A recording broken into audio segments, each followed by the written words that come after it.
Picture this: Hollywood's most talked about action star, Jason Statham, standing in the middle of a crowded press conference, cameras flashing like lightning strikes. His voice cuts through the noise like a knife as he declares himself the only real action star left in Hollywood. The room falls silent, but across town, in a quiet dojo where the walls hold decades of wisdom and respect, an old legend hears these words. Chuck Norris doesn't flinch. He doesn't need to, because sometimes the most dangerous storms come not from those who shout the loudest, but from those who've learned the power of silence. What happens when youthful arrogance meets timeless strength? When Hollywood ego collides with authentic martial arts mastery? This is the story of a lesson that needed to be taught and a humbling that shook the very foundations of what it means to be a true warrior. Buckle up, because you're about to witness why legends never really fade. They just wait for the right moment to remind the world why they became legends in the first place. The Beverly Hills Hilton buzzed with the electric energy that only a major Hollywood premiere could generate. Jason Statham stood at the center of it all, his perfectly tailored suit catching the flashing lights of hundreds of cameras. At 56, he was still Hollywood's go-to action hero, his bald head gleaming under the spotlights, his trademark scowl firmly in place. Let's be honest here, Statham's gravelly British accent commanded the room as he leaned into the microphone. I'm the last real action star this industry has. I do my own stunts. I don't hide behind CGI, and I don't need a stunt double for every fight scene. The crowd of reporters hung on his every word, smartphones recording, notepads scribbling furiously. Miles away in a modest dojo in Texas, Chuck Norris was teaching a children's karate class. At 84, his movements were still fluid, precise, and powerful. His white beard framed a face that had seen more real combat than most action movies could ever portray. The children watched in awe as he demonstrated a perfect roundhouse kick, his leg cutting through the air with the grace of someone who had mastered his craft over 6 decades ago. Remember, Chuck's voice was gentle but firm as he addressed his young students. True strength comes not from what you can do, but from knowing when not to use it. As the class ended and the children bowed respectfully before leaving, Chuck's assistant approached with a tablet. Chuck, you need to see this. It's all over the internet. The video of Statham's press conference played, his boastful words echoing through the quiet dojo. Chuck watched in silence, his expression unchanging. He had heard similar words before, from younger men who confused volume with strength, who mistook publicity for prowess. He simply nodded and handed the tablet back. Schedule some time at the gym tomorrow, he said quietly. I think it's time for a little exercise. The video went viral within hours. Number sign Real Action Star was trending worldwide, with fans and critics alike debating Statham's bold claim. Talk show hosts picked it apart, social media exploded with memes, and entertainment journalists wrote think pieces about the evolution of action cinema. But in his penthouse suite overlooking Los Angeles, Statham felt vindicated. His phone buzzed constantly with calls from agents, producers, and endorsement deals. The controversy was exactly what his career needed. He scrolled through Twitter, reading the debates about his statement, a satisfied smirk playing on his lips. Then he saw the response that made his blood run cold. A simple tweet from an account with a verified blue check mark, at Chuck Norris. Actions speak louder than words, Mr. Statham. If you truly believe you're the real action star, I'll be at Gleason's gym in Brooklyn tomorrow at 3 p.m. Let's settle this like men. No cameras, no publicity, just truth. The tweet had been retweeted 50,000 times in the first hour. The comments were brutal. Chuck Norris just called out Jason Statham.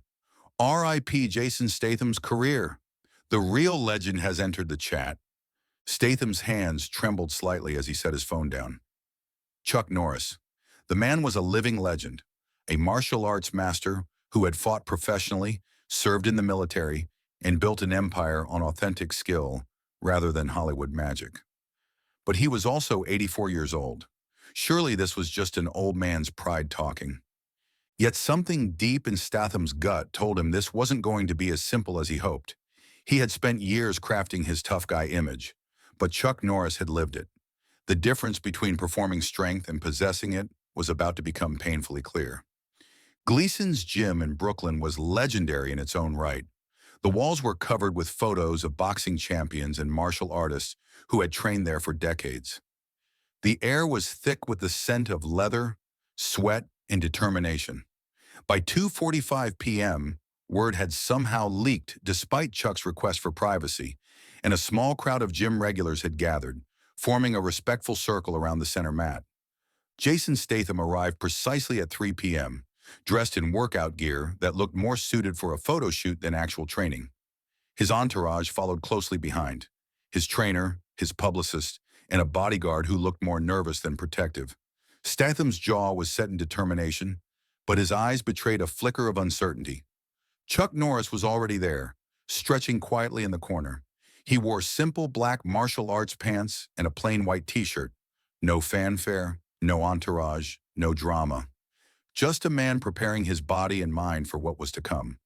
When he saw Statham enter, he stood and walked over with the measured pace of someone who had all the time in the world.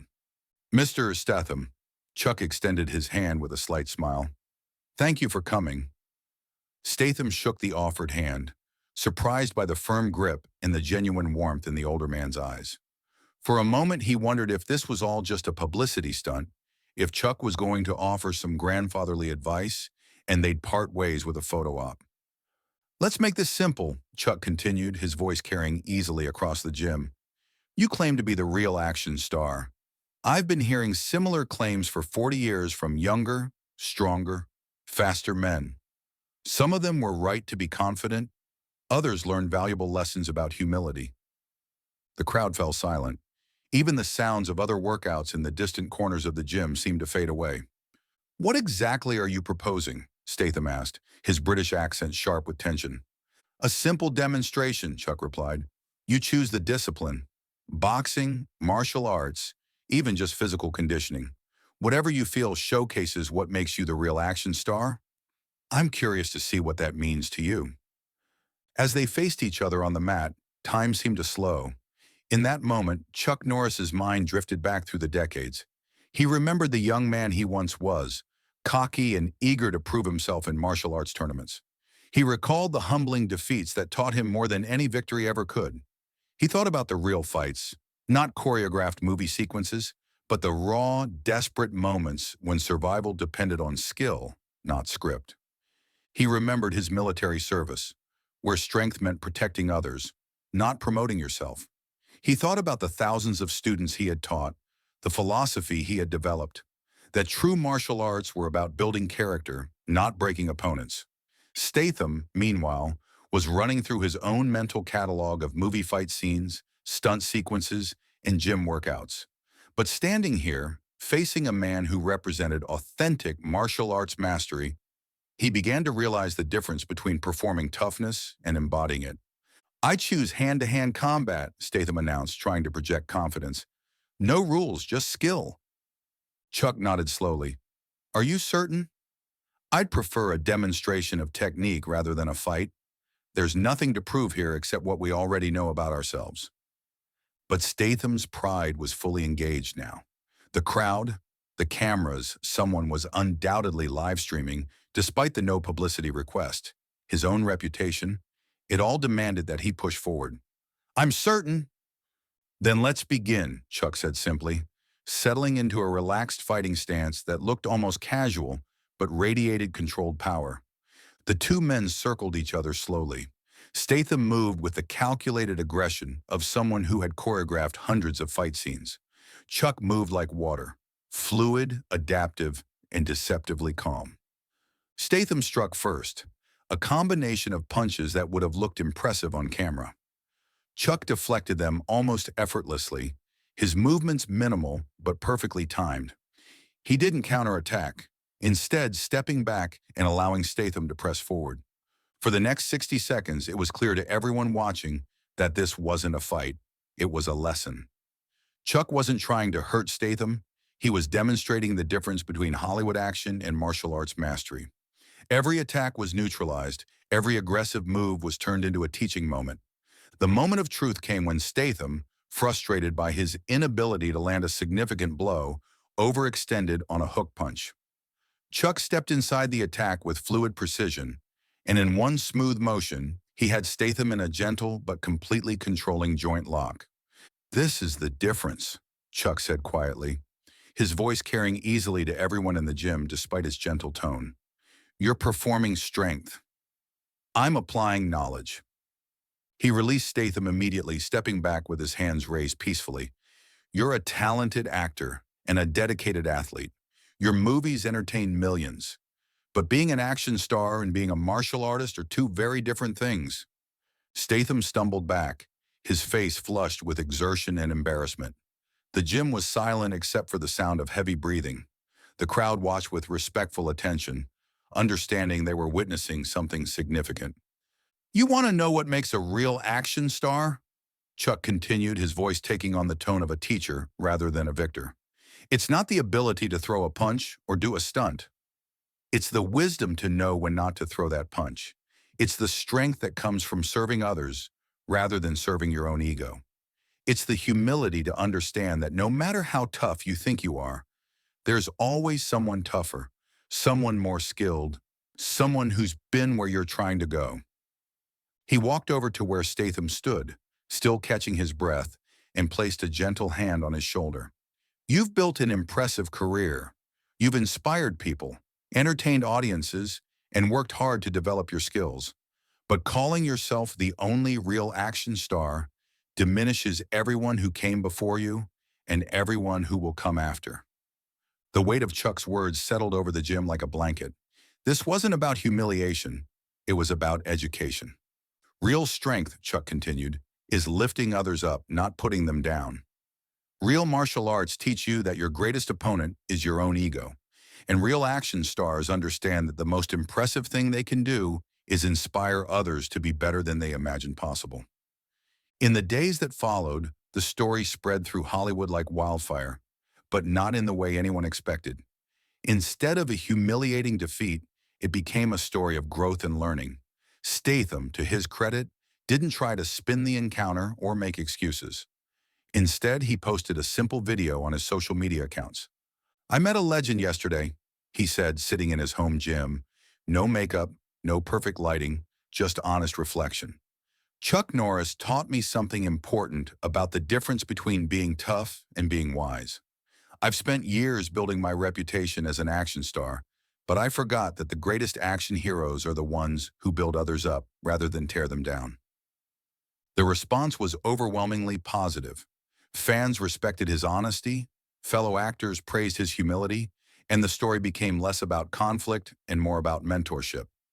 Statham reached out to Chuck personally, asking if they could train together. Chuck agreed, but on one condition. Their sessions would be private, focused on learning rather than publicity. Chuck, meanwhile, returned to his dojo in Texas as if nothing had happened. He continued teaching children, working with charities, and embodying the quiet strength that had made him a legend. When reporters called asking for interviews about the showdown, he politely declined. "There was no showdown," he told one persistent journalist. "There was a teaching moment. That's what martial arts are really about." 6 months later, Jason Statham stood in a small community center in London, teaching basic self-defense to at-risk youth. His movements were different now, less concerned with looking impressive, more focused on being effective. His words carried new weight shaped by hard-earned wisdom. "The strongest person in the room," he told the teenagers gathered around him, "isn't always the one who can throw the hardest punch. Sometimes it's the one who knows when not to throw any punches at all." In Texas, Chucknorris smiled as he read the article about Statham's community work. The cycle was continuing, wisdom passed from one generation to the next, strength used to build rather than break. The truth about real action stars isn't found in how many fights they can win or stunts they can perform. It's found in how many lives they can positively impact, how much wisdom they can share, and how gracefully they can handle both victory and defeat. The most dangerous people are often the quietest ones, not because they're planning violence, but because they've learned that true power lies in restraint. True strength comes from service, and true heroes understand that their greatest role is lifting others to heights they never imagined possible. In a world obsessed with being the loudest, the toughest, the most impressive, sometimes the most revolutionary act is simply being kind, being humble, and being wise enough to know that legends aren't made by what you can destroy, but by what you choose to build. After all, anyone can throw a punch, but it takes a true master to know when to extend a helping hand instead.